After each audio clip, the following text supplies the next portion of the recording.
记得我就多见那地狱，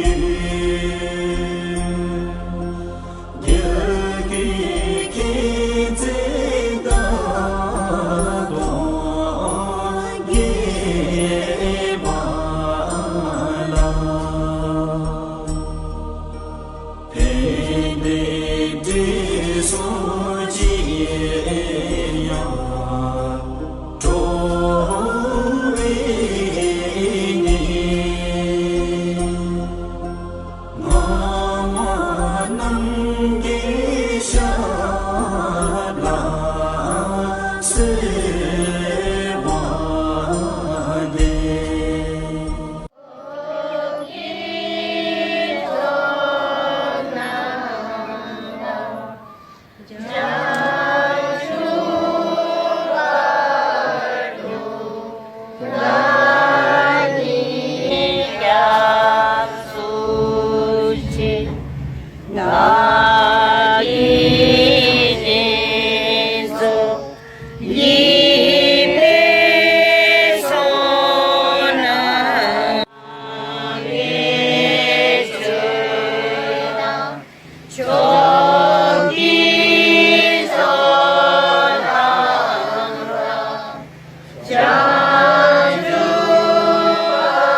इस समय हम मनाली के आलेव में हैं।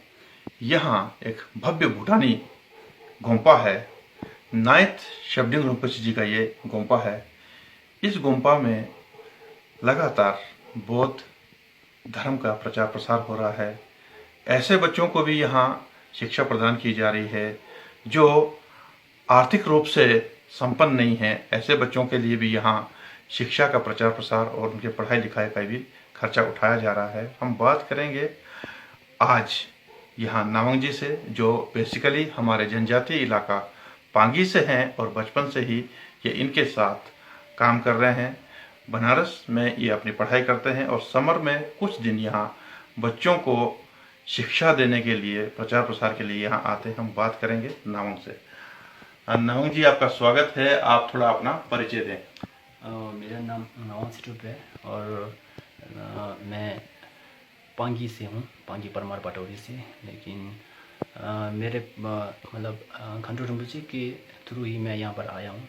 2008-9 से मैं यहाँ पर मंग रहा हूँ। उसके बाद 2012-13 से मैं टिबेटन यूनिवर्सिटी बनारस में पढ़ रहा हूँ। अभी तक मेरा BA फाइनल ईयर में पढ़ रहा हूँ। तो और हर समर वेकेशन को मैं यहाँ पर आता हूँ। इनका जो क्या कहते हैं, इनके यहाँ पर जितने भी बच्चे हैं यहाँ पर, जिनको यहाँ पर फाइनेंशियल सपोर्ट भी मिल रहे हैं, उनको हमारा अपना जो आध्यात्मिक जो हमारा जो टीचिंग्स है उनके बारे में जितना हो सके अपने तरफ से बताने की कोशिश करता हूँ। नावंग जी, आप ये बताएं, क्योंकि आप मनाली जैसे जगह में बैठते हैं, तो कितने बच्चे इस वक्त इस गोम्पा से और रिम्पोचे की कृपा से शिक्षा प्राप्त कर रहे हैं जो आर्थिक रूप से कमज़ोर लोग हैं? ऐसे लोगों के बारे में कुछ बताएं। देखिए जी, इनका जैसे काफ़ी युगों से ये लोग हमारे जो पांगी, पल्दर, लाहौल, ज़ंस्कर, लद्दाख और किन्नौर और जो तिब्बत से कई लोग हैं, उनको भी मतलब उनका जो रोल रहा है ज़्यादातर अध्यात्म में रहा है, बुद्धिस्ट टीचिंग्स में। तो इस बार आजकल जो ये 21st सेंचुरी में लोगों को मॉडर्न एजुकेशन की भी ज़रूरत होती है, तो हम लोग अच्छे से अच्छे स्कूलों में बच्चों को रिम्पोचे के द्वारा भेजा गया है और उनको हर संडे यहाँ पर अपने जो हमारे जो बुद्धिज़्म के बारे में उनको पढ़ाते हैं, टिबेटन लैंग्वेज के बारे में पढ़ाते हैं। और उनका ऐसा नहीं कि हम लोग मतलब ऐसा आँख बंद करके कुछ कर ले पूजा पाठ, तो हम लोग उनका एक एक मीनिंग बताकर उन्हें अच्छी तरह से 21st सेंचुरी में जिस तरह से होना चाहिए, जो बुद्धिज़्म का प्रचार प्रसार जिस तरह से होना चाहिए, वैसे ही हम लोग कोशिश करते हैं कि उन्हें हर बच्चे को पढ़ाया जाए। नमन जी, आपने एक बहुत अच्छी बात की, क्योंकि आजकल जो देखने को भी आ रहा है, बुद्धिज्म के अंदर भी चाहे बुद्धिस्ट स्कूल भी खुले हैं तो वहाँ भी उस इलाके के हिसाब से या एनसीईआरटी की सिलेबस देते हैं या एचपी बोर्ड का या किसी भी बोर्ड की सरकारी जिसमें मान्यता प्राप्त है, ऐसे इसमें दी जाती है ताकि लोगों को समझ आए।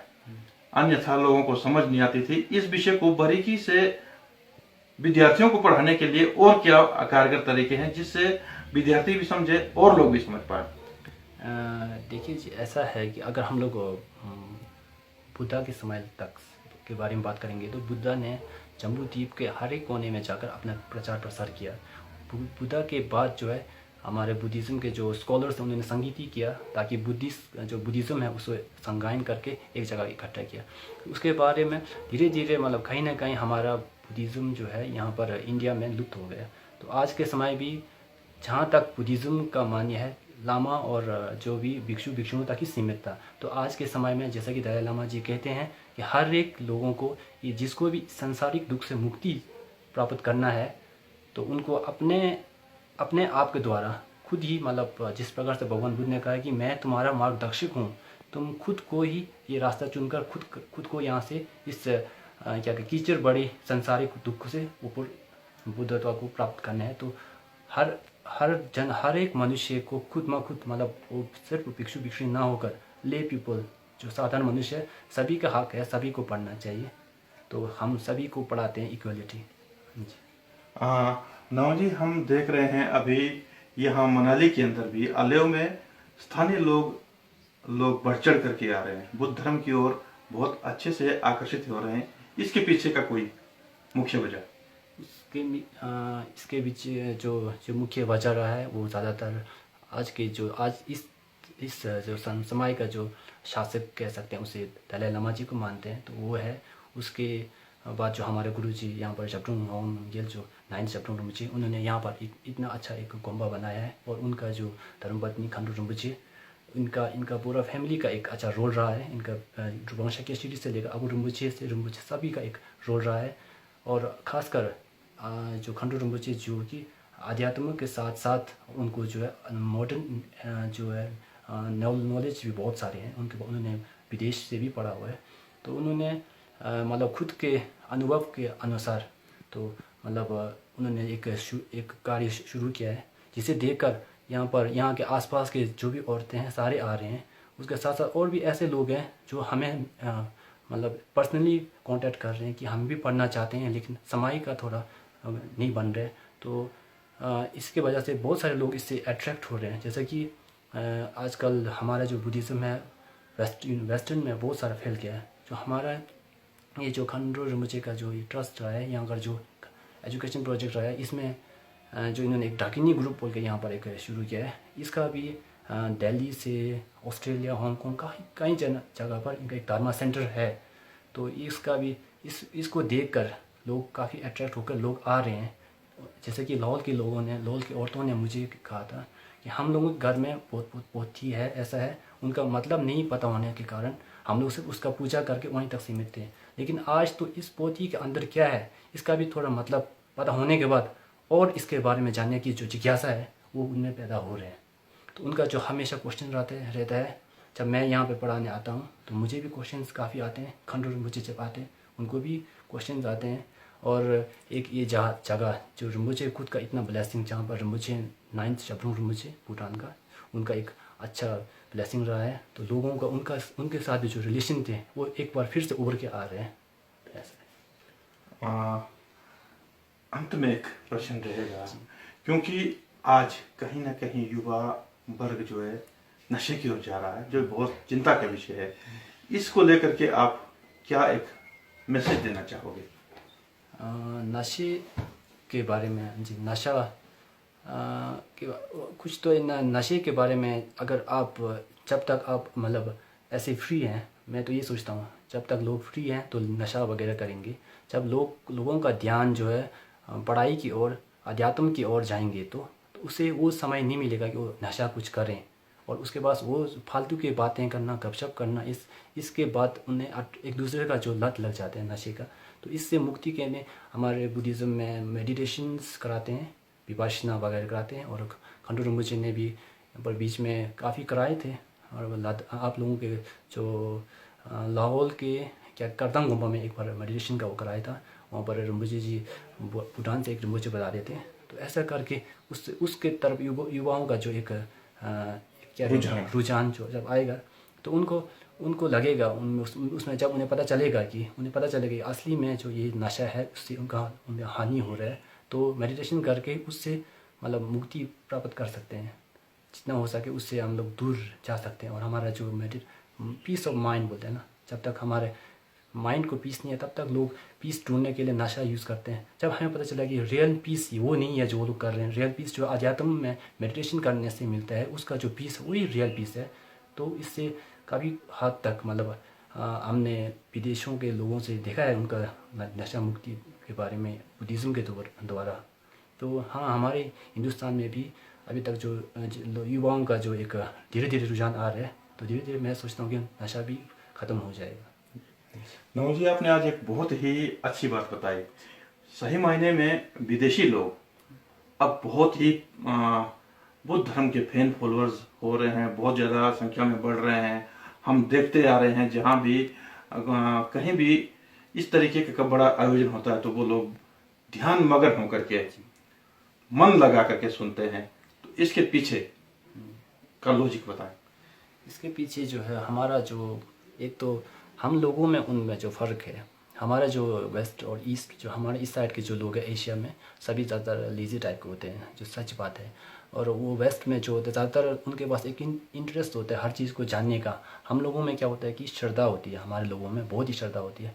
सिर्फ आज के बाद जब दलाई लामा जी ने कहा था कि हमें 21st सेंचुरी के बुद्धिज़्म बनना है, इसका मतलब ये है कि हमें सिर्फ हमारी श्रद्धा तक सीमित नहीं रहना है। हम लोग क्या कर रहे हैं, क्या पढ़ रहे हैं और किसके बारे में पढ़ रहे हैं उसको जानना हमें बहुत ज़रूरी है। तो मतलब अंग्रेज़ लोग जो वेस्ट साइड से लोग आते हैं उन लोग मतलब करने के बाद आते हैं। हम लोग क्या करते हैं कि हम लोगों का एक श्रद्धा के कारण हम लोग धर्म में आते हैं। हाँ जी। तो इसके बाद जो हमें आज के जो युवाएं हैं वो भी कहीं ना कहीं उन्हें भी वेस्टर्न वाला जो भी फिलॉसफी है उसके बारे में एक रुचि उनके मन में है। तो उनको पता चल रहा है कि अंग्रेज़ किस तरह से बुद्धिज़्म को अपना रहे हैं। तो हमारे जो हिमालयन एरिया के जो भी आजकल के जो युवाएं हैं वो भी कहीं ना कहीं उनको देखकर हमारे जो बुद्धिज़्म का एक बात को जानने की कोशिश कर रहे हैं, जो कि अच्छी बात है।